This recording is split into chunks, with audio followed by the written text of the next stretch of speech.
Happy Monday.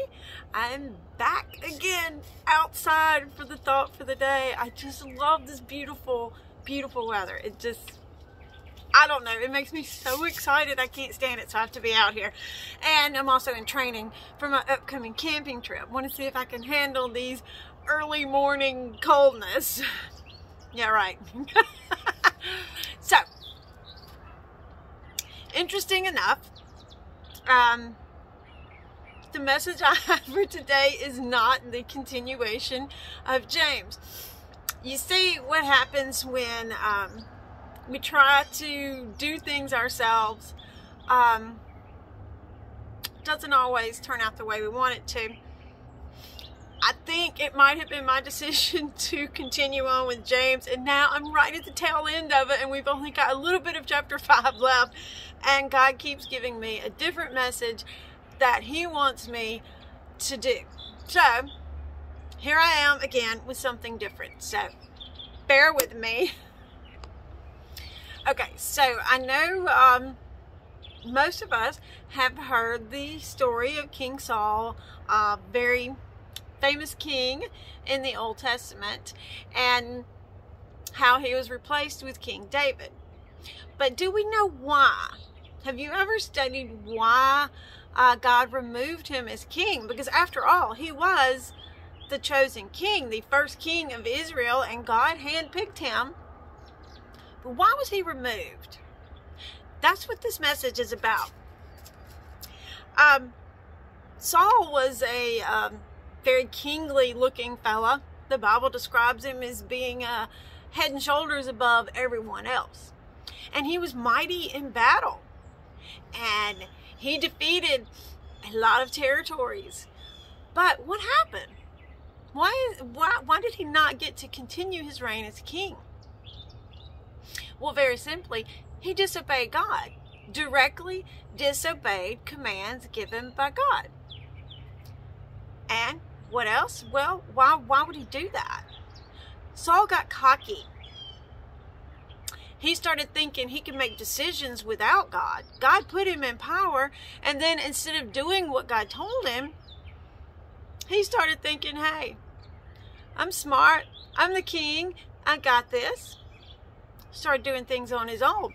He starts out, and Samuel tells him, hey, wait, I'm going to be there to offer the sacrifice before battle. I need you to wait till I get there. But instead of being patient and waiting, he got fed up and decided, you know what? Who needs Samuel, the priest, who is supposed to do the sacrifice? Who needs him to do that? I'll just do it myself. So he goes ahead and just does it himself. Well, because God already had a plan in action, which was to defeat the enemy and give the land over, he did allow Saul to continue his battles. But then Saul gets cocky again. God tells him, this next battle, you are to destroy everything. Everything. People, animals, everything. Excuse me. Don't let anything live. So Saul wins the battle, and what does he do? He thinks, he told me to destroy everything, but I have my own plan. I'm going to take the best of all the animals, carry them back home with me. Uh-oh. So, when he's confronted by Samuel, what happens? Well, his story changes a little bit. Who knows? I don't live in King Saul's head, but all of a sudden he tells Samuel hears the sheep, you know, and so he says, wait a minute, if you did what God told you, why do I hear sheep in the background? And he's like, oh, don't worry. Those are going to be a sacrifice for your God. Now, something I found interesting at this point in the story, if you look at the New Living Translation, Samuel 15:15, he says, but they are going to sacrifice them to the Lord, your God.